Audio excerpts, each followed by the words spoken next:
안녕하세요. 우리 사회에 생생하게 살아있는 결이 다른 이야기 사생결담. 오늘도 우리 주변에서 일어나는 크고 작은 일들에 대해서 허심탄회하게 이야기를 나눠볼 텐데요.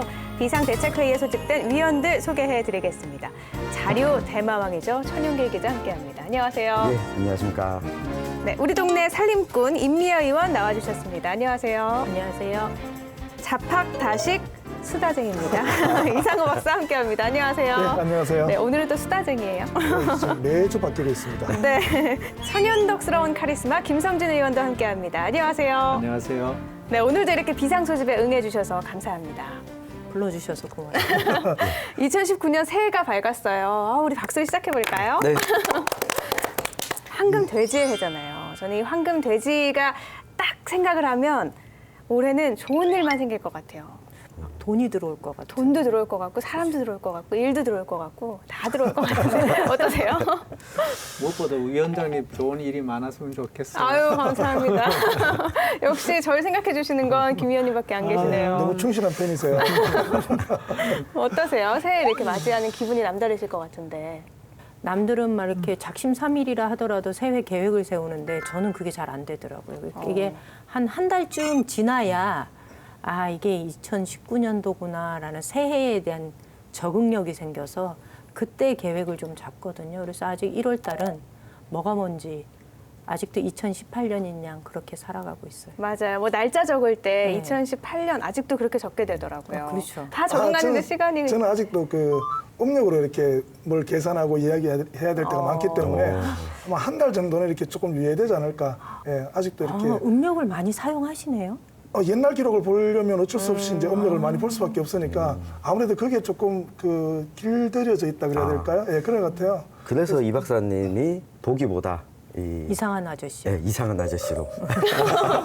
아니 천 의원님 딸이 네. 네. TV에 나올 때마다 이상호 위원님 보고 이상한 할아버지 나왔대요. 예, 이상한 이상한 할아버지 나오지 아저씨도 아니고 이상한 할아버지요. 네. 근데 그 뒤에 게 더 충격적이었었어요. 어떤 거 말씀이세요? 그 외에 나머지 한 분은 안 이상한 할아버지, 그리고 나머지 한 분은 안 이상한 할머니. 불렀다 그러더라고요. 아이들의 시선은 네. 속일 수가 없는 거 봐요. 그 강력한 팩트 폭격인데요. 농담이었습니다. 올 한 해도 참 많은 일들이 일어날 것 같은 예감이 드는데요. 그래서 오늘 사생결담 주제를 이렇게 또 정해봤습니다. 최저임금 인상. 지난해는 7,530원, 올해부터는 8,350원. 결국 싸움은 그 영세한 점주하고 저 아르바이트생들과의 어떤 싸움으로 이렇게 붙여가는 경제적인 약자들한테 이 최저임금이 마치 임금의 최고 한도인 것처럼 적용이 되는 게 많은 거죠. 도의원들이 놀고 먹는 사람들이 아니다. 좀 크게 얘기하시죠. 예, 놀고 먹는 분들이 아니다. 사람들이 저희 물로 가요. 물로 가요? 진짜 이 물 문제 좀 해결하고 아. 싶어요. 가장 상류에 있는 명품 석포재련소가 딱 걸리는 거거든요. 네. 물 속에 벌레들이 살지 않는다. 그리고 물고기가 떼죽음을 당한다. 인류가 살면서 마지막으로 믿어야 될 거는 물이고 또 토지고 이랬거든요. 결국은 어떤 이유로든 하지 말았어야 되는 일이다. 가끔가다 김성진 위원님 이야기를 듣고 있으면 자유한국당 비상대책위원장을 김성진 도의원님께 맡겨야 되지 않겠나. 아니요. 안 돼.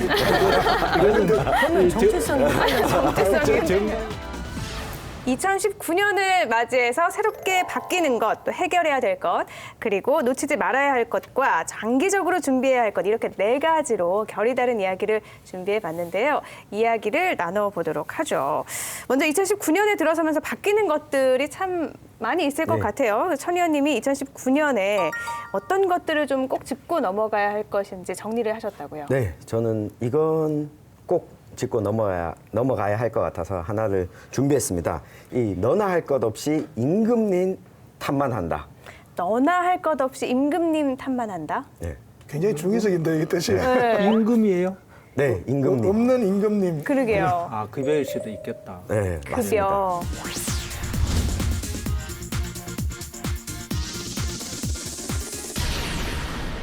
최저임금 인상 그 문제를 오늘 꼭 한번 짚고 넘어가야겠다. 그 해가 바뀌면 최저임금 기준도 바뀌기 때문에 이 시청자 여러분들께서도 최저임금을 어기는 범법자가 되지 않으려면 이게 왜 얼마나 인상됐는지 아셔야 할 것 같아서 준비했습니다. 작년 최저임금이 7,530원이었나요? 예. 이게 알바생이 작년에 가장 큰 이슈로 꼽은 게 최저임금이라고 하더라고요. 예, 맞습니다. 올해도 그거보다는 인상이 될 텐데 예. 어떻게 정해지는 건가요? 네, 그 최저임금위원회를 구성하게 돼 있습니다. 최저임금은 그야말로 이만큼은 줘야 된다. 이 정도도 주지 않으면 이 법률을 위반하는 행위가 된다. 이 최저임금법 위반을 하게 되면 또 이 뭐 과태료도 부과받고 벌금도 부과를 하게 되는데요. 지난해는 시간당 7,530원 그리고 월급으로 환산하면 주 40시간 근무를 하는 노동자는 월 157만 원 정도였는데 올해부터는 시급으로 8,350원 그리고 이 월급으로 환산하면 174만 5천 원. 네. 약 20만 원이 네. 조금 넘는 선에서 오르게 된 거죠. 이 최저임금을 받는 입장에서는 이것도 조금 부족하다라고 느낄 수도 있겠고 임금을 주는 입장에서는 이거 너무 많다라고 느낄 수도 있을 텐데요. 오늘 이 최저임금이 과연 경북에는 어떤 영향을 미칠 것인가 위원님들의 고견을 좀 듣고 싶습니다. 네, 최저임금 인상 얘기가 나올 때마다 찬반 여론도 뜨거워요. 예, 맞습니다. 말씀하신 것처럼 받는 입장에서는 이것도 적다 이런 입장이고 주는 입장에서는 경기 침체가 최저임금 때문이다 이런 이야기도 나오잖아요. 물론 구조적인 문제도 있겠지만요. 위원님들 생각은 어떠세요? 저희 지역에 처음에 7,530원으로 2018년도에 최저임금이 인상됐을 때 저희 지역에 아주 인상 깊었던 일이 요식업협회에서 전 지역에 현수막을 걸었어요. 갑작스런 최저임금 인상으로 조그마한 식당을 운영하는 사람들이 이제 못 해먹겠다는 거죠. 그러면서 최저임금 인상 폐지하라고 그리고 이러다가 이 골목 식당들 다 망한다고 플랜카드를 굉장히 크게 막 여러 곳에 걸었는데 한 시간에 7,530원 해서 1년 그러니까 한 달 일을 해야 157만 원 정도의 급여가 보장되는 건데 실제로 그렇다고 해서 그 초과 근무하는 수당에 대해서 더 쳐주는 것도 아니거든요. 네. 일반 식당에서는 개인적으로는 저 식당을 우리가 이용을 해야 되나라는 사실 그런 갈등, 노동에 대해서 소중하게 여기지 않는 아주 작은 영세한 그 상가긴 하지만 별로 솔직히 이용하고 싶지 않은 마음이 좀 들더라고요. 그런데 이제 중요한 거는 이런 거죠. 사용자의 입장과 근로자의 입장이 여기에 같이 묻어나는 거거든요. 근로자 같으면은 우리 아마 비정규직, 일용직 이렇게 하면은 600만 명 이상입니다. 이런 분들이 주로 최저임금이 어떻게 되느냐에 따라서 이 급여를 받게 되는 수준이 틀려지고 거기에 비례해 가지고 이제 사용자 입장에서 보면은 또 자영업 비중이 우리가 굉장히 높습니다. 아마 OECD 국가 제일 중에서는 높죠. 네 네. 번째 정도 되거든요. 음식점 같은 경우는 한 66만여 개 정도 됩니다.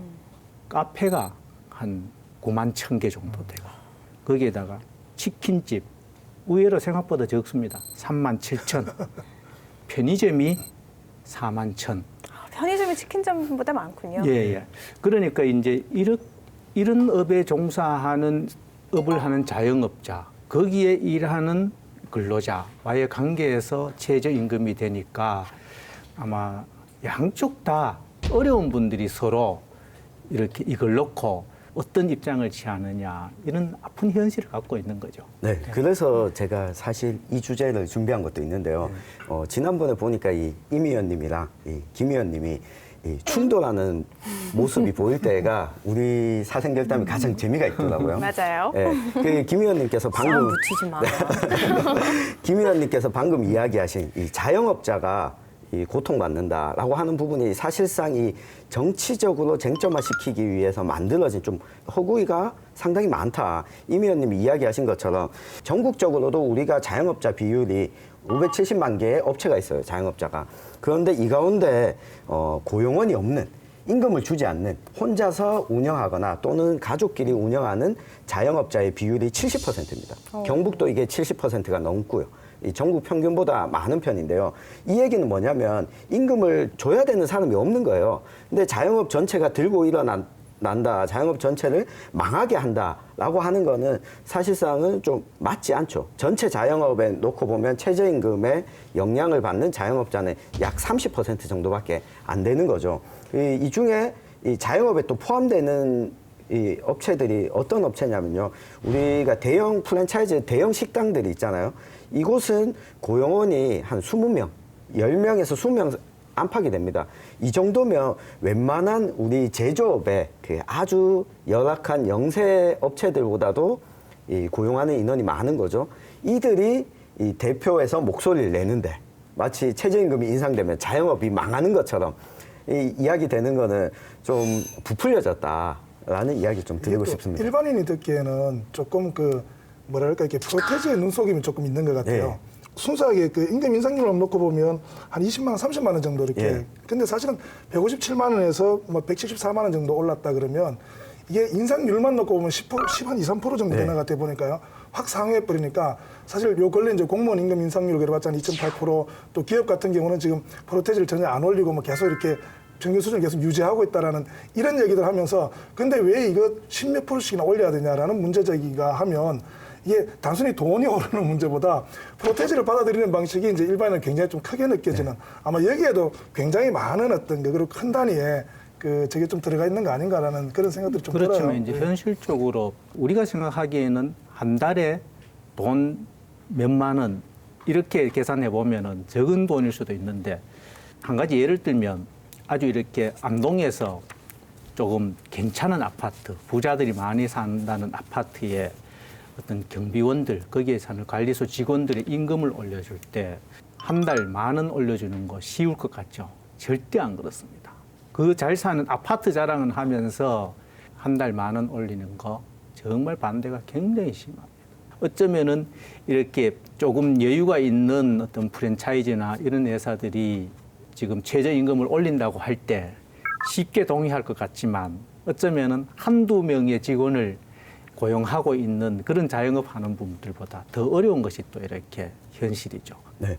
근데 제가 여기서 꼭 이야기를 좀 드리고 싶었는데요. 최저임금이 인상되면 자영업자가 힘들다고 하지만 사실 이 인상을 가장 반대하는 기업들은 대기업들이었습니다. 겉으로 드러내지는 않았지만 맞아요. 이걸 중소기업들과 자영업자들이 반대하는 모양새를 취해주길 바라고 있었던 거죠. 왜냐하면 경북만 놓고 봐도 경북이 이 1인당 GRDP, 그러니까 3,699만 원으로 전국 평균보다도 훨씬 높습니다. 1,204만 원. 야, 경북이 경제가 어렵다고 하는데 생각보다 경북이 이 GRDP는 높다. 이 이야기는 뭐냐면 고소득자도 많이 있고 상대적으로 이 경제활동 인구에 포함되지 않는 분들도 많이 살고 있기 때문에 그런데요. 이 제조업 종사자 수를 보면 경북이 상당히 많거든요. 특히 이 최저임금 인상이 경북에 미치는 영향은 저는 크게 두 가지로 꼽아봤는데요. 경북이 제조업자 종사자 수가 32만 3천 명입니다. 이 대구가 17만 8천 명이거든요. 대구 인구와 경북 인구가 비슷한데 제조업 종사자 수는 거의 경북이 2배 가까이 많습니다. 이게 2016년 기준인데요. 우리가 얼핏 떠올려 보면 이 포항의 포항제철과 그리고 구미의 넓은 디스플레이 공장들, 이 제조업체들 그리고 경주에 있는 현대차, 기아차의 2차, 1차 하청업체들. 이 업체들은 최저임금이 인상되면 인상분은 그대로 올라가게 돼 있어요. 그런데 이걸 납품받는 대기업들은 단가를 올려주지 않아요. 그러니까 마치 중소기업들이 최저임금에 타격을 받는 것처럼 이야기하지만 대기업들은 가만히 앉아서 코 푸는 거죠. 손 안 대고. 그래서 우리 최저임금 인상이 되어야지만 경북의 특히 소득 격차가 줄어든다는 이야기를 꼭 드리고 싶습니다. 그 작년에도 보면 이렇게 그 최저임금 인상이 문제가 됐을 때 가장 목소리를 높였던 게 의외로 이게 편의점 관련한 예. 그 기사들이 가장 많이 나왔던 것 같아요. 예. 보니까 결국 그 과정에서 가장 중심이 되는 거는 편의점을 운영하는 대기업들이 사실은 맞습니다. 문제였던 거지. 그리고 결국 싸움은 그 영세한 점주하고 저 아르바이트생들과의 어떤 싸움으로 이렇게 붙여가는 이러한 양상은 정말로 좀 그 꼭 짚고 넘어가야 될 문제는 아닌가 싶어요. 네. 그러니까 그런 면에서 아까 이제 그 제가 현수막 저희 동네에 걸린 얘기를 드렸는데요. 저희 같은 일반 시민의 입장, 소비자의 입장에서 바라보면은요, 이렇게 걸리길 바라는 거죠, 현수막이. 최저임금이라는 것이 정말 최저임금인 거거든요. 그런데 어느새 우리 사회에는 그 경제적인 약자들한테 이 최저임금이 마치 임금의 최고 한도인 것처럼 적용이 되는 게 많은 거죠. 그래서 모두 다 어려운 상황인 거 다 알고 있는데 이왕이면 그래 그렇게 적은 임금으로도 내가 조금 더 월급을 올려줬으면 좋았겠지만 그럴 수 없었던 우리 형편이 있었던 거고 그렇지만 이참에 이렇게 최저임금이 오른다면 우리도 그걸 받아 안고 너희와 내가 함께 상생하는 그 길을 한번 만들어 보겠다라는 현수막이 걸렸다면 아마 우리는 기분 좋게 그 식당을 이용했을 거예요. 그런데 그렇지가 않더라는 거죠. 아마 그 현수막은 제가 생각하기에는 요식업 이 전국적인 차원에서 아마 시위 그러니까 그 문제예요. 형태로 걸린 현수막이 왜 아닐까. 그걸 그렇게 개별적인 정치적으로 게 아니고. 충분히 악용될 여지가 많은 현수막을 그렇게 거는 것은 그분들 스스로가 좀 판단을 해야 된다는 거죠. 근데 이런 그걸 차원에서는. 보고 예를 들자면 이제 우리 임 의원처럼 판단하는 사람이 많다면 그 운동이 이제 잘못된 거고 적다면 운동을 잘한 거라고 볼 수 있는데 제가 생각하기에는 임 의원 같이 그렇게 생각하는 사람이 많기 때문에 현수막을 잘 내건 것은 결국 잘못한 일이겠다 이런 생각이 들어요. 네, 노동에 대한 대가를 지불하는 건 당연한 일이잖아요. 이 대가를 어떻게 평가할지 앞으로도 찬반 논란이 조금은 이어질 것 같은데요. 그러면 최저임금 인상에 대한 천 의원님의 결담 들어보죠. 그 한국은행에서 이런 통계를 낸 적이 있습니다. 이 전국의 비정규직과 정규직의 임금 격차에 대한 통계였는데요. 전국의 이 비율이 50.7%, 비정규직은 정규직의 50.7%의 임금만 받는다. 였는데 경북이 48%입니다. 예, 전국 평균보다도 훨씬 격차가 크다고 봐야 되는데요.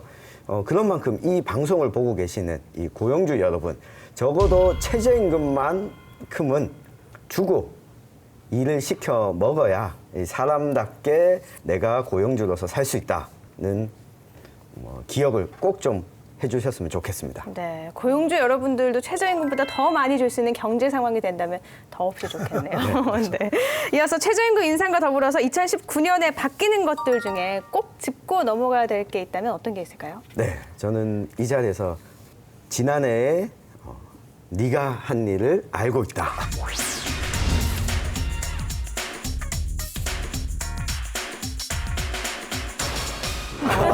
이거 나는 갑자기 내가 말을 확 넣으시는데요. 지난 여름에 한 일을 알고 있다. 미국 네. 공포 영화 그렇죠. 제목이잖아요. 네, 제가 뒤에서 이렇게 잘 지켜보고 있었습니다. 두 분이 하시는 활동들이 행정부를 감시하고 또 견제하는 기능도 있지만 새로운 규정을 만드는 조례를 제정하는 역할을 하고 계십니다. 조례가 생각보다 이 시민들의 삶에 미치는 영향이 더 크거든요. 왜냐하면 우리 지역의 한정에서 이것이 해당되기 때문에 법률에 있더라도 이 조례는 지역마다 다를 수 있기 때문인데요. 이 올해부터 시행되는 지난해에 이 두 분이 열심히 활동을 하셔서 제정한 조례들 몇 가지만 좀 살펴보겠습니다. 그러면 올해부터 달라지는 조례인 거죠. 우리가 꼭 알아야 되는 것들. 예, 맞습니다. 어떤 게 있죠? 저 신임 도지사께서 강조를 하셨죠. 이 저출생 고령화 문제를 해결하겠다라고 하면서 이 출산 장려 지원 조례가 개정됐습니다. 이 고위험 청소년 산모에 대한 이 출산과 이 의료 서비스를 추가로 지원하겠다라고 하는 내용이 추가가 됐고요. 그리고 제가 또 눈에 띄는 것 중에 하나가 마을 공동체 지원 조례였습니다. 마을 공동체 이미 있는데 왜 이걸 조례를 만들었냐라고 하면 이 서울이나 뭐 대구에서는 이 조례를 제정해서 마을 주민들이 직접 축제 같은 것들도 만들어 나가고 서로 마을 신문을 만들기도 하고 이런 다양한 활동들을 하는 데 있어서 지방자치단체가 지원할 수 있는 근거를 만들어 놓은 것이거든요. 그래서 아마 경북에서도 곳곳의 마을에서 좀 활발한 사업들이 벌어지지 않을까. 그리고 주민들이 먼저 신청하시면 되는 거기 때문에 이 조례는 꼭 알아두셨으면 좋겠습니다. 그리고 또 한 가지가 이 장애인 차별 금지 및 인권 보장에 관한 조례입니다. 이 경북은 아직 없었는데요. 이 조례를 이번에 개정하게 되면서 장애인 권익옹호센터를 설치할 수 있도록 했습니다. 그래서 일상적으로 장애인의 권리가 침해받으면 이걸 구제할 수 있고 상담을 받을 수 있는 기관을 설치하도록 했습니다. 민간 단체에 위탁해서 운영하게 될 텐데 어떻게 운영됐는지 잘 운영됐는지 지켜보는 것도 내년에 두 분이서 하셔야 될 역할인 것 같고요. 또 한 가지가 이 남북 교류 협력 및 통일 교육과 관련한 조례. 경상북도의 경우에는 남북 교류 협력 기금을 이미 조례로 만들어 놔서 이게 좀 쌓여 있습니다. 그래서 이 교류를 좀 더 쉽게 할 수 있도록 이 조례가 개정이 됐고 경상북도 교육청이 이 경상북도의 학생들과 북한의 학생들이 교류할 수 있도록 이 교육조례도 또 만들었습니다. 5번째로 소개시켜 드릴 조례가 경부 도세 감면 조례입니다. 이 거의 12월 20일 날 마지막에. 예, 마지막 날 통과됐죠. 이게 뭐냐면 제 2가지인데요. 하나는 전통시장 현대화 사업으로 인해서 이 취득하는 건물에 대해서는 2020년까지 이 취득세를 면제하고, 또 다른 조례 보면 이 전통시장 화재 방지 시설을 구축하는 데 있어서도 이 도에서 지원을 한다라는 조례가 포함되어 있기 때문에 해당되시는 분들은 꼭 살펴보시면 좋겠고요. 또 하나가 도청 이전 기간 이 이주 종사자의 주거용 건축물과 이 부속 토지에 대해서는 올해 연말까지 세금을 감면해주는 조례가 제정이 됐습니다. 그리고 마지막으로 계속 마지막일 것 같은데 계속 네, 나와요. 이제 진짜 마지막입니다. 이 주민 참여형 어린이 놀이터 조성과 지원에 관한 조례입니다. 우리 보면 놀이터들이 주변에 많이 있는 곳은 또 많이 있고 없는 곳은 또 없잖아요.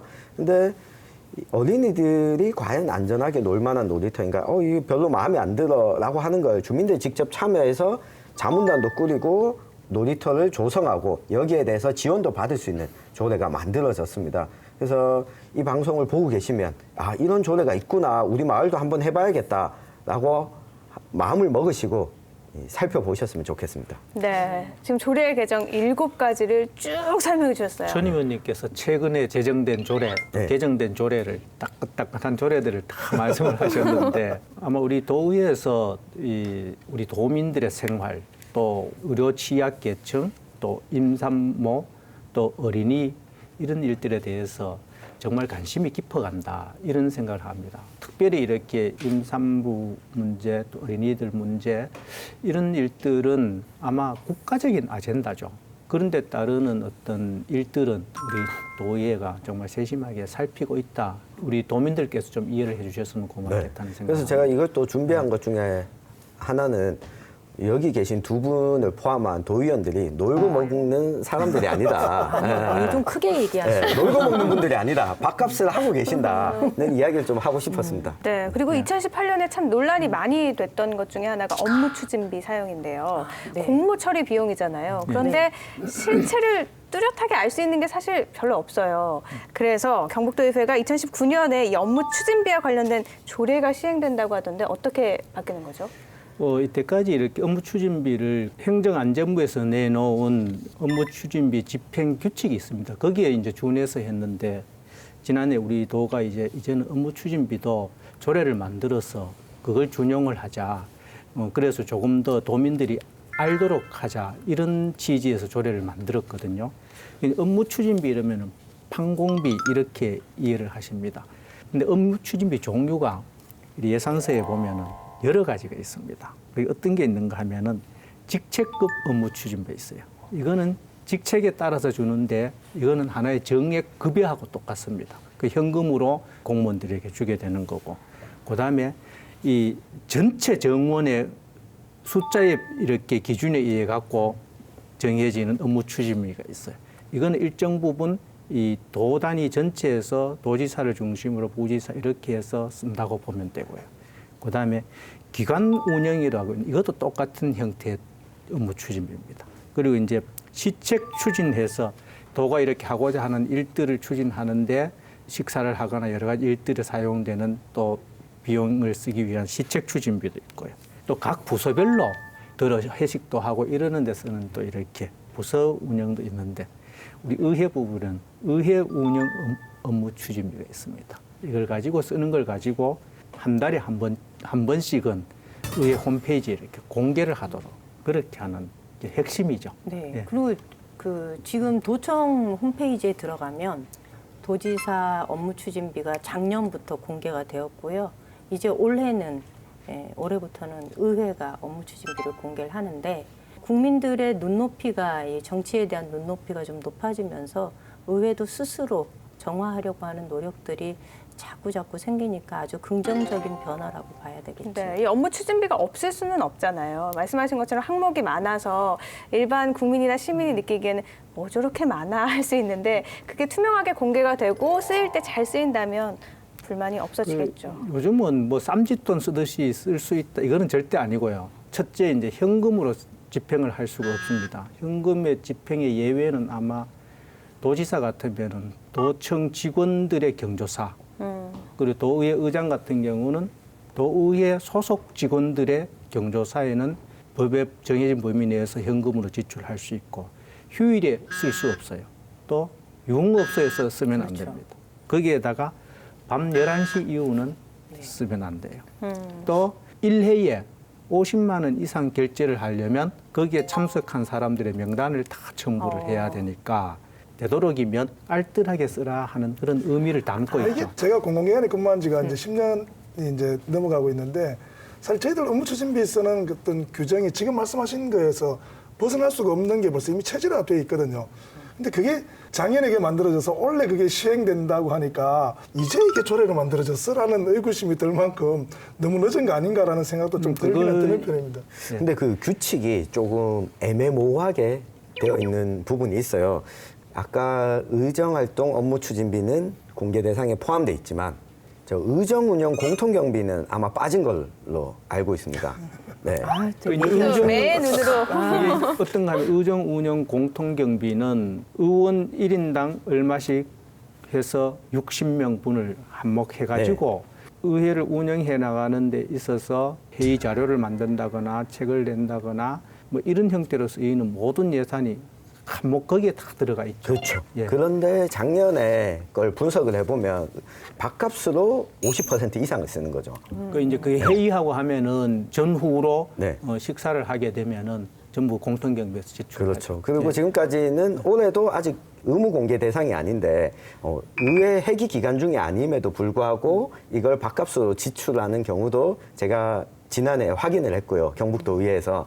그러니까 이 도민들이 한치의 의구심도 없을 만큼 공개를 할 거면 한꺼번에 아예 다 털어놓고 공개를 하는 게 밥값하시는 의원님들의 자부심에 상처를 좀 받지 않는 방법이 아닐까 그 이런 이제 생각을 합니다. 근데 그렇죠. 그걸 예를 들자면은 규정에 의해 가지고 지출할 수 없으면은 공무원이 그걸 지출을 못 해요. 아니, 지금 김 의원님 말씀하시는데 계속 임 의원님 도와줘 이러는 거 아니겠어요? 최 기자님 말씀 저렇게 하시니까 굉장히 기자들 미워져요. 그걸 계속 이렇게 매의 눈으로 보고 있으니까. 업무 추진비는 이쯤에서 정리를 해야 될 것 예. 같고요. 경북에 개정된 조례는 어디에서 확인을 할 수 있나요? 네, 그 경북도의회 홈페이지에서도 확인할 수 있고요. 경북도청 홈페이지에서도 확인할 수 있고 그 자치 법규 정보 시스템이라는 홈페이지가 따로 있습니다. 그러면 지금까지 제정됐었던 조례들을 모두 다 확인할 수 있고 언제 개정됐는지까지도 다 확인하실 수 있습니다. 네, 모두가 감시를 하는 게 중요한 것 같아요. 그래야지 우리의 혈세가 어디로 쓰이는지 잘 알 수 네. 있겠죠. 경북의 조례에 대한 천 의원님의 결담 들어보죠. 네, 지방분권의 시작은 시민들이 조례에 대한 관심을 가지는 것부터 시작할 수 있다. 이 말씀을 드리겠습니다. 멋진 말씀이세요. 네. 2019년에 또 바뀌는 거에 이어서 이번에는 작년에 해결하지 못한 부분도 있잖아요. 그래서 네. 또 올해는 꼭 해결해야 하는 게 어떤 게 있는지 살펴보도록 하겠습니다. 저 이 문제 꼭 해결하고 싶어요. 사람들이 저를 물로 봐요. 물로 봐요? 물로 봐요. 사람들이 임 의원님을 무시하나요? 아니 진짜 이 물 문제 좀 해결하고 싶습니다.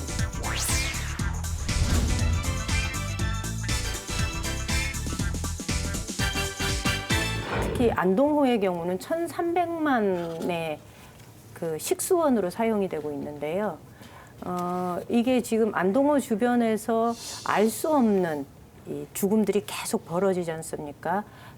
안동 MBC에서도 이 문제를 집중적으로 다뤘던 적이 있고, 그런데 그 원인을 찾아 가보면 안동으로 들어오는 물길의 가장 상류에 있는 영풍 석포제련소가 딱 걸리는 거거든요. 네. 그래서 이 문제를 가지고 많은 환경단체에서 지속적으로 문제 제기를 했고, 안동호의 수질이 지금 이게 카드뮴이나 비소나 이런 중금속들이 얼만큼 많이 나왔는지 이마댐하고도 비교를 하는 자료들이 계속 나왔었고, 그래서 이 문제를 해결하자는 요구들이 지속적으로 있었음에도 불구하고 이 문제는 여전히 해결되고 있지 못합니다. 그래서 2019년도에는 반드시 이 문제를 해결해야 되지 않을까 이렇게 생각하고 있어요. 현재도 소송이 진행 중이죠. 그렇죠. 물고기 집단 폐사 저희도 굉장히 여러 번 보도가 네네. 됐는데 같은 문제가 반복되니까 저도 그러니까 왜 문제는 있는데 해결은 안 될까? 그렇죠. 이게 2018년도에 처음으로 이제 도에서 영업정지 20일을 내렸어요. 그랬더니 영풍에서 20일이 너무 과하다. 그걸 과징금으로 대체할 수 있도록 해달라라고 요구하면서 행정 소송을 걸은 거죠. 그러니까 행정심판위원회에다가 심판을 제청한 거예요. 그런데 그게 자꾸 미뤄지다가 10월 달에 10월 23일인가 결과가 나왔는데 그게 기각됐죠. 영풍의 요청이 기각이 되어서 영업정지 20일이 처해질 위기에 처했는데 당시 영풍에서 뭐라 그랬냐 하면 이게 갑자기 조업중지하게 되면 우리도 어렵지만 여기서 근무하는 직원들도 어렵고 이 시설에서 발생하는 열로 인해서 난방을 하고 있는 인근의 아파트 주민도 어렵고 여러 가지 어려움이 있고 우리가 아직 준비가 안 되어 있으니 시간이 필요하다. 그러면서 소송을 제기했어요. 근데 소송을 제기했고 이게 대법까지 가게 되면 지난번 쓰레기산 문제일 때도 말씀드렸지만 이게 소송이 제기되면 결과가 나오는데 짧아야 1년이 걸려요. 그러니까 영업정지 20일을 때리기 위해서 법적으로 처리해야 되는 기간이 대법까지 가면 길면 2년까지 걸린다는 거죠. 근데 그동안에 여전히 영풍에서는 폐수를 방류하고 그 슬러지를 또 방류하고 이렇기 때문에 이 문제가 보통 심각한 문제가 아니다라는 생각을 네. 좀 또 재련소 입장에서는 20일 조업 정지지만 앞뒤 뭐 가동을 그렇죠. 중지하고 다시 가동을 하려고 하는데 그러면 좀 시간이 6개월 걸린다는 정도는 거죠. 네. 뭐 공장을 멈춰야 된다고 석포재련소의 하더라고요. 어떤 현황을 조금 이야기를 들어보면 네. 석포재련소가 아마 1970년도에 네. 지금 현재 자리에 이렇게 공장을 짓게 되는데 지금 이제 3공장까지 이렇게 지어져 있어요.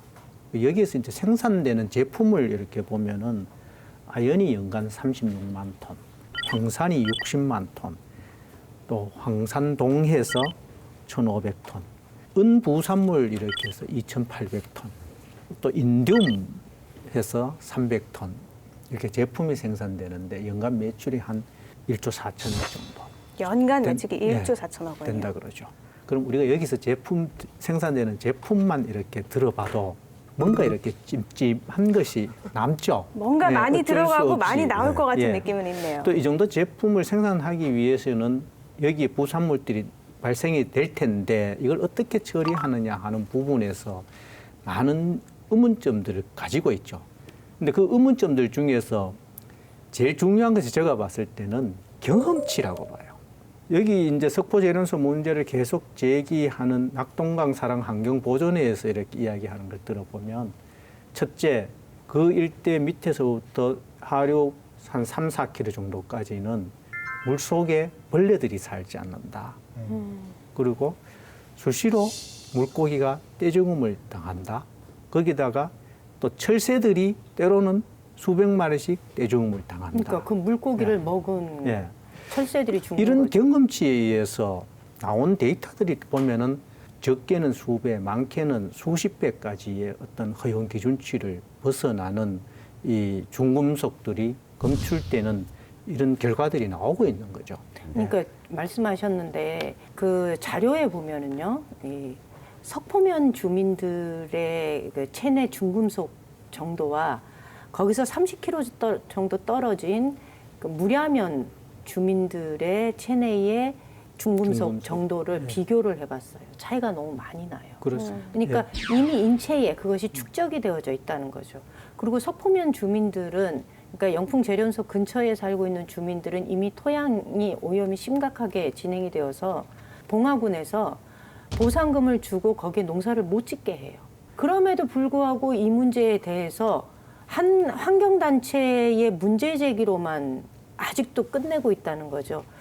수차례 국감에서 이 문제가 다뤄졌지만 아직도 영풍의 그 위세에 이 국감이 힘을 발휘하지 못하는 안타까움이 좀 있는 겁니다. 임 의원님께서 말씀하신 그 부분도 참 안타까운 일이지만 더 안타까운 일은 어떤 일이냐. 환경단체의 이렇게 활동들에 대해서 이 지역에 있는 주민들이 반대를 하고 있다는 맞아요. 거죠. 네, 맞습니다. 예, 이게 참 심각한데 예를 들자면 석표면의 인구가 한 2,200여 명 정도 되는데 석포 재련소와 관계되는 이 일을 하거나 또 거기에 직원들까지 거기에 살고 있으니까 이분들이 한 840여 명 정도 돼요. 그 석포면 전체 절반이에요. 인구의 약 38% 정도가 이 석포 재련소와 직접적인 관계를 갖고 있는 거예요. 그렇죠. 거기다 하나의 가족까지 생존권이 갖고 있는 더하면 거예요. 훨씬 더 많은 예. 인원이겠죠. 그래서 이 집 주변에 사는 주민들이 이 석포 재련소에 대한 어떤 부정적인 문제들을 제기하면은 거기에 대해서 또 같이 이렇게 저항을 하는 이런 상황은 정말 안타까운 일이죠. 그러니까 지난번에 행정 심판이 있었을 때 도로를 하나 사이에 두고 환경단체와 석포면 주민들. 주민들이 딱 마주쳐서 데모를 하는데 굉장히 안타깝더라고요. 그 당시 시위를 할 때 석포면 주민들께서 우리는 생존권이 달린 문제다라고 말씀을 하세요. 그렇게 치면 1,300만의 물이거든요. 식수거든요. 그래서 이 문제도 심각한 거고요. 우리가 그 장항 재련소의 사례를 한번 귀담아 들어볼 필요가 있어요. 뭐냐 하면 일제강점기 때의 근대화의 상징으로 장항 재련소가 세워졌는데 이게 문제가 심각해서 89년도에 용광로를 폐쇄했어요. 그리고 지금은 가동이 전면 중단된 상태이지만 토양의 중금속 오염 정도가 너무 심각해서 그 장항 재련소의 반경 4km 일대에 토양 정화 작업이 시행되고 있거든요. 그런데 21년까지 약 3천억 원이라는 돈을 들여서 토양 정화 작업을 해요.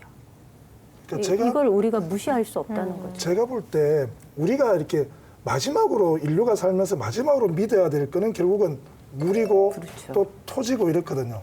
근데 이 믿음이 무너지면 그다음부터 사실은 모든 것들이 도미노로 이렇게 계속 무너질 수밖에 없는 구조죠.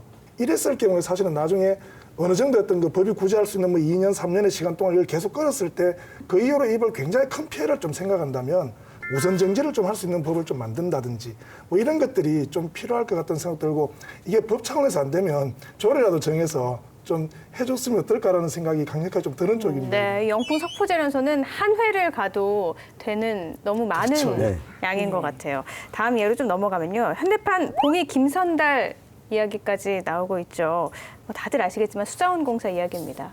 공공의 자원, 물을 가둬놓고 팔고 있어요. 그런데 또 이게 공공에 환원되지 않는 상황이 반복되고 있는데 이대로 가도 괜찮은 건가요, 김 의원님? 이제 이 문재인 정부 들어서 일어나 하자 하는 이야기를 하죠. 이제 환경부로 일어나 해보자 하는 이런 이야기 했는데 안동 같은 경우는 수자원공사와 밀접한 관련이 있어요. 근데 우리 시민들 입장에서 보면은 그렇게 신뢰가 깊지를 못합니다. 제가 봤을 때 수자원공사는 이때까지는 강이나 물을 하나의 토목의 대상으로 보고 또 물을 양의 대상으로 본다는 거죠. 그래서 저는 이제 수자원공사 분들을 만나면 이제는 수자원공사의 미션을 바꾸자. 물의 질로 가자. 그것이 바른 길 아니냐. 그래 이야기를 하면 수자원공사에서도 굉장히 공감을 합니다. 이건 조금 다른 얘기인데요. 의성의 안동에서 들어오는 광역 상수도가 보급된 지 이제 한 10여 년 되죠. 10여 년이 예. 조금 덜 됐나 요 정도 예. 돼요. 근데 이게 보급이 될 때 저는 좀 그 당시 지방의회 의원이었는데 고민이 되더라고요. 이게 과연 옳은 방향인가? 당시 국가는 그런 방향으로 가야 된다고 얘기를 했어요. 그러니까 광역 상수도가 공급이 되면 지방 상수도를 모두 다 의무적으로 폐쇄를 하게 했고요. 그리고 지방 상수도까지 못 들어가고 있는 지역의 마을 상수도 단위도 폐쇄를 했거든요. 그전에는 마을 상수도 혹은 지방 상수도 혹은 광역 상수도 이것을 요게 이렇게 거미줄 짜여지듯이 이렇게 짜여져서 물을 공급받던 시스템에서 하나의 경로로만 물을 공급받는 것이 과연 요즘처럼 위기가 이렇게 아주 산재해 있는 이런 시절에 가장 바람직한 공급 시스템일까? 저는 고민이 저는 좀 이런 돼요. 생각을 해요. 다른 지역에서 그런 논의가 있는 곳을 가서 듣게 되면 저는 그걸 선택하지 말라고 이야기를 합니다. 결국은 시군의 주민들이 먹을 물을 누군가에 맡겨두는 거예요. 우리 안동하고 의성은 광역 상수도로 되어 있지만 안동이 전부 다 관리를 다 해요. 근데 이게 수자원공사로 넘어가게 되면 어떻게 되냐면 공공성보다는 수자원의 경영성으로 먼저 가게 그렇죠. 되죠. 수익성을 이걸, 먼저 예, 보겠죠. 그래서 임 의원님 말씀은 공감을 하는데 의성은 그렇게 걱정을 안 하셔도 되겠다. 네, 그렇죠. 그러니까 우리 스스로 먼저 네. 공익임선한달한테 물을 먹을 수 있는 권한을 맡겨준 거거든요. 네. 니네가 가져가라고 한 거예요. 그래서 우리는 광역상수도를 선택했고 그런데 모든 지역에서 일률적으로 이런 시스템으로 가는 것은 의성이 아마 우리 타당하지 안동하고 않다는 광역상수도로 가는 과정은 의성에서 먼저 요구를 아, 했을 맞아요. 거예요. 저희 지역의 물이 물 굉장히 확보하기가 힘들고. 안정적이지 않아서 또 의성에서 취수를 하는 것보다는 안동에서 취수하는 것이 수질로도 그냥 우리가 일반 인식하기에 저도 먹고 있는데 좋아요. 네, 근데 그렇게 이게 하니까. 모든 곳에서 이런 시스템으로 가는 것은 다소 위험할 수도 네, 있겠다라는 생각을 맞습니다. 하는 거죠. 네. 또 이 낙동강 하면요. 4대강 사업을 빼놓을 수가 없어요. 4대강 사업에서 뭐 인근의 하천 정비하고 공원화 시켰는데 근데 이 공원을 또 제대로 관리하는 곳이 많지 않잖아요. 이대로 둬도 될까요? 사실 이게 그 4대강 사업만큼 아까 이렇게 수도 회계라만큼 전국에 있는 이 모든 강들을 굉장히 하나로 해결화시켜서 이렇게 그 개발했던 대표적인 사업이죠. 근데 강은 각각의 지역이 가지고 있는 지역성 또 문화적 특징을 반영하는 그런 특징들이 있거든요. 어떻게 보면 영산강이나 이런 강 같은 경우, 섬진강이나 이런 강은 굉장히 어떤 그 환경 중심의 강이라면 낙동강 같은 경우는 사실 문화 중심의 강이죠. 그리고 그 낙동강을 끼고 이렇게 따르는 그 문화적 환경들을 어떻게 만들어가고 할 건가에 대한 고민들이 좀 필요했었죠. 근데 사실 그런 고민 없이 그냥 도로 만들고 그다음에 또 그 주위에 공원 만들고 모든 강을 그렇게 하니까 원래 낙동강의 모습을 좀 고민해서 그쪽으로 돌리는 작업들이 지금은 어쨌든 좀 필요한 시점이 이 위원님하고 저는 생각을 달리하는 것이 어떤 이유로든 하지 말았어야 되는 일이다.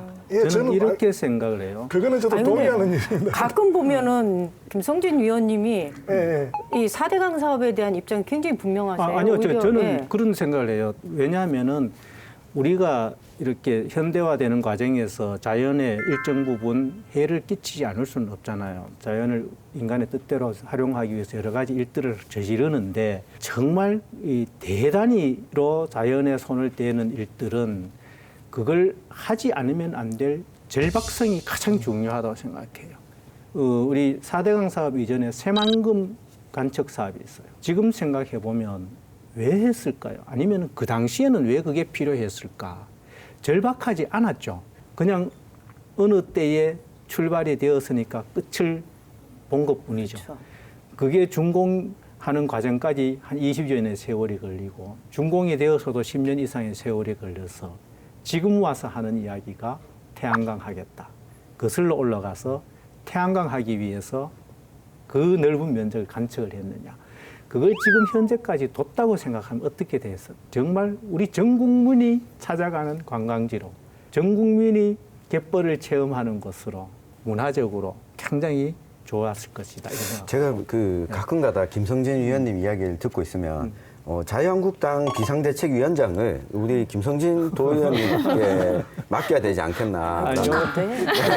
이거는 그러면 정체성이 정체성이 정당의 문제는 아니고 이렇게 강도 마찬가지라고 봐요. 결국은 하지 말았어야 되는 일을 한 거라고 그러니까 생각을 해요. 제가 깜짝 놀랐는 게 사실 저하고 의견이 다르다 그러셔서 제가 의견이 굉장히 다른 줄 알았더니 사실 원론적으로 올라가면 정말 하지 말았어야 될 일이었죠. 하지 말았어야 될 일이었고 그 4대강 사업으로 인해서 사실은 그 당시 우리나라 전반적인 어떤 경제정책 모든 것들이 사실 다 비틀려버린 부분들은 어쨌든 뭐 그 다음에 바로잡을 수 있다 하더라도 지금 이제 비틀려진 이 강을 어떻게 할 건가 하는 문제는 지금부터 이제 정말로 심각한 고민으로 이렇게 남아있고 낙동강의 본래 모습을 다시 그 갖추어내는데 앞으로 어떻게 보면 지금까지 볼을 설치하는 데 들었던 돈보다 훨씬 더 많은 돈과 그리고 노력과 열정들을 필요로 할 수도 있겠다라는 생각입니다. 네, 이 4대강 사업도 그렇고요. 아까 말한 석포제련소도 그렇고 한 회를 편성을 해야 될 것 같아요. 워낙 이야기가 많아서. 해주세요. 네. 해주십시오. 네, 그럼 이쯤에서 임 의원님의 물 문제에 대한 결담 들어보죠.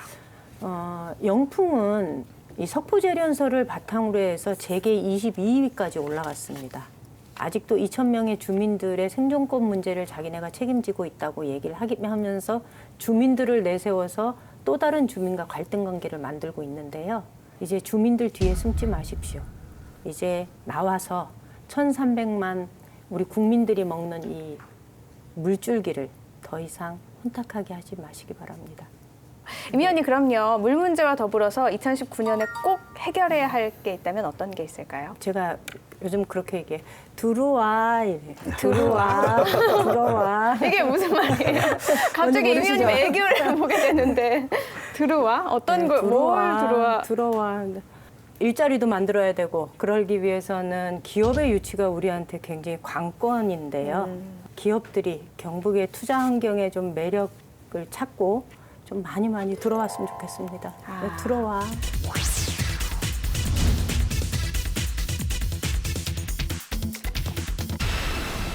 경북이 1차 산업이 네. 거의 주된 산업이잖아요. 네. 그래서 또 인구 소멸에도 굉장히 취약한 것 같은데 산업단지 유치가 그래서 또 중요한 것 같아요. 지금까지 경북의 산업단지는 어떻게 변화돼 왔죠? 옛날에는 국가산단 위주로 경북의 산업단지가 조성이 되었는데요. 지금은 이제 권역별로 해서 권역의 특성에 맞는 산업단지가 지금 조성이 되어 있습니다. 그래서 특히 북부 같은 경우에는 바이오 백신 클러스터 해서 요 중심으로 산업단지가 지금 조성이 되고 있고요. 예를 들면 영주권 중심으로 해서는 한방 생물 산업단지, 그다음에 친환경 생물 산업단지 이렇게 해서 크게 두 가지로 지금 산업단지가 준비되고 있습니다. 그러니까 그나마 경북에서 선방을 하던 이 산업단지 구미가 무너지고 있잖아요. 그래서 네. 있던 것도 빠져나가게 생겼는데 영주에서는 베어링 국가 산업단지를 유치했는데 이게 또 그렇게 크게 경제적 효과가 없다는 말이 또 나오고 있더라고요. 네. 지난해 8월 31일이죠. 국토부에서 전국에 7개 산업단지를 조성하겠다는 계획을 발표를 했는데 그중에 한 곳이 이제 영주에 베어링 첨단 산업단지 이렇게 해서 계획이 돼 있죠. 돼 있는데 아직까지 이게 구체화된 것은 아니고 영주시와 영주시의 주민들께서 이렇게 적극적으로 노력하고 한 4만 명 이상의 서명도 받아 제출하면서 아마 이것이 추진은 될 걸로 생각을 합니다. 예. 경제적 효과도 좀 있었으면 근데 좋겠는데. 고용 효과가 그렇게 높지 않은 건 네, 맞아요. 다- 근데 지금은 어느 제조업체가 들어와도요. 그런 얘기 있잖아요. 고용을 만들어내는 속도보다 고용이 줄어드는 속도가 훨씬 빨라서 아무리 일자리를 많이 만든다 하더라도요. 이 고용 문제는 여전히 우리가 안고 갈 수밖에 없는 문제거든요. 그래서 영주 베어링 산업단지도 대부분의 경우 기계화되고 나면은 거기에 고용되는 인력은 우리가 생각했던 것보다 훨씬 적을 것이다라는 게 네. 일반적인 매칭. 이게 그 전체적으로 앞서서 임 의원님께서 이야기하신 것처럼 이 노동 집약적인 산업들이 제조업도 이제 노동 집약적이지 않은 산업으로 가고 있어요.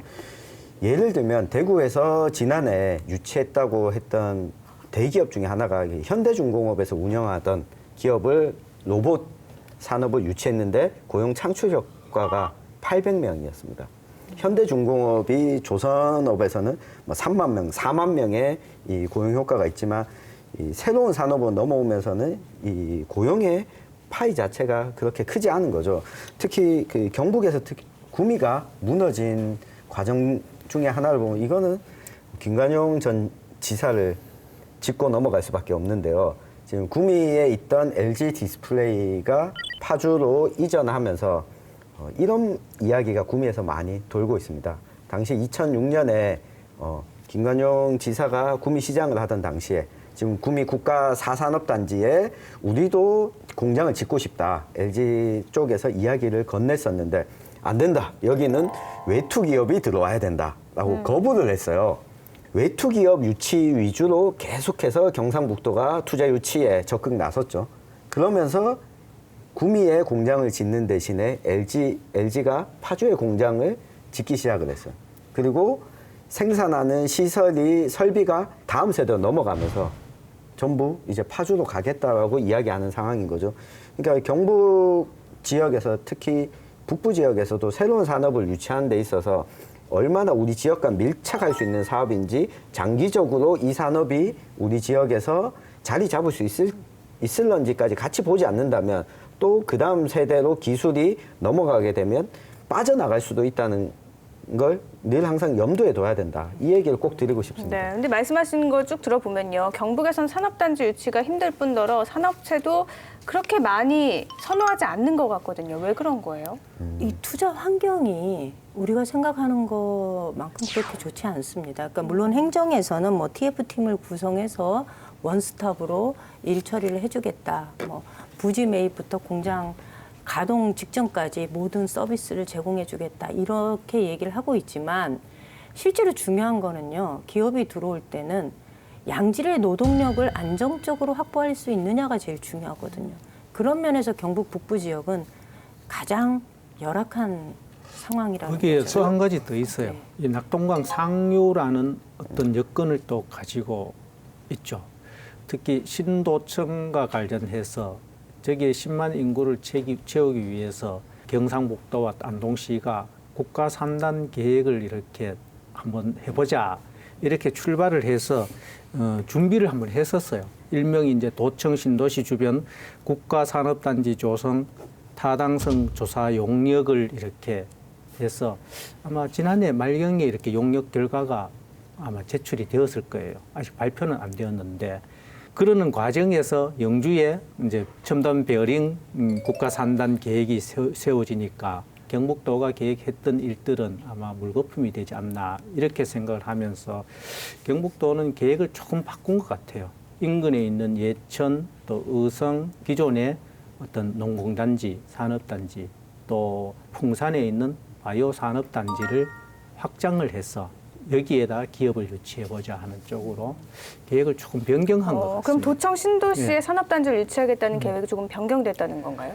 아마 추가로 새로운 입지를 찾는 것보다는 거기에 연계해서 확장하는 쪽으로 그러면서 첨단 베어링 산업단지를 조금 더 구체화시키기 위한 노력들을 더 하지 않겠나 이렇게 생각을 해요. 근데 제 생각에는요, 우리가 좀 시각을 바꿔야 된다고 생각이 들어요. 그러니까 우리는 아직도 산업 그러면은 그 기업 유치 그러면은 여전히 제조업 중심이에요. 물론 모든 산업의 기본이 제조업이고 제조업이 탄탄해야 그 나라의 산업이 안정화된다라는 것은 누구도 부인할 수 없긴 하지만 이제 경북이 산업시설을 유치하는 데 있어서 우리가 여전히 제조업 중심으로만 사고할 것인가라는 건 한번 고민해 봐야 된다는 거죠. 그래서 문화 관광이나 엔터테인먼트로의 전환도 고민을 좀 해봐야 되지 않을까 이런 생각을 좀 해요. 제가 굉장히 일반인 입장에서 그 생각을 해보면 이해가 안 되는 게 뭐냐면 우리가 이제 기업 유치 얘기를 하면 국가적 차원에서 막 정책적 차원에서 논의가 되고 또 도도 이제 TF팀도 만들고 뭐 정책적 차원에서 논의하고 국가 산단을 유치하기 위해서 뭐 몇만 명의 서명도 받고 이렇게 한단 말이에요. 근데 이 과정에서 정말 빠져 있는 게 뭐냐면 정작 가고 싶은 사람은 가야 될 사람은 난데 내한테 와서는 아무도 안 물어보는 거예요 이게 지금. 저 그런 얘기 들은 적 있어요. 예. 그러니까 어느 기업체 구미에 갔다가 기업 관계자들을 만났는데 구미시에서도 그렇고 국가에서도 그렇고 막 이렇게 고용 문제를 얘기하는데 왜 한 번도 안 예. 물어보냐는 거예요. 기업이 니네가 갖고 있는 어려움이 무엇이냐라고 왜 아무도 안 물어보냐는 거예요. 근데 그 얘기를 들으면서 진짜 그랬나? 이게 우리 현실인가? 이런 반성이 좀 되더라고요. 전 당연히 물어봤을 걸 전제로 하고 아니었나 계획을 봐요. 세운다고 그러니까 생각했는데 이게 아니었군요. 정책이 만들어지는 순서가 사실은 가서 물어보고 그네들이 필요한 것들을 정리해서 그다음에 이걸 정책화하고 할 수 있는 것과 없는 걸 좀 따져가면서 이렇게 만들어가야 되는데 일단 정책부터 만들어 놓는 게 보고서 만들고 그다음에 우리 유치해야 된다는 당위는 워낙 크니까 그거 중심으로 이렇게 뭔가 으쌰으쌰하는 모양새는 이렇게 계속 가져가는 이 사이에서 제가 볼 때 정말 중요한 게 계속 빠져 있더라라는 게 좀 고민이 돼요. 그리고 네. 저는 한 가지 더 말씀드리고 싶은 건 홍천의 사랑말 협동조합이라는 게 있어요. 축산 농가를 중심으로 만드는 60명의 조합원이 72명의 고용을 일으킨 협동조합이에요. 의성에도 그런 조합 장목반들이 많아요. 저만 해도 제가 참여하고 있는 데만 해도 30여 명의 조합원이 근 20여 명의 직원을 고용하고 있어요.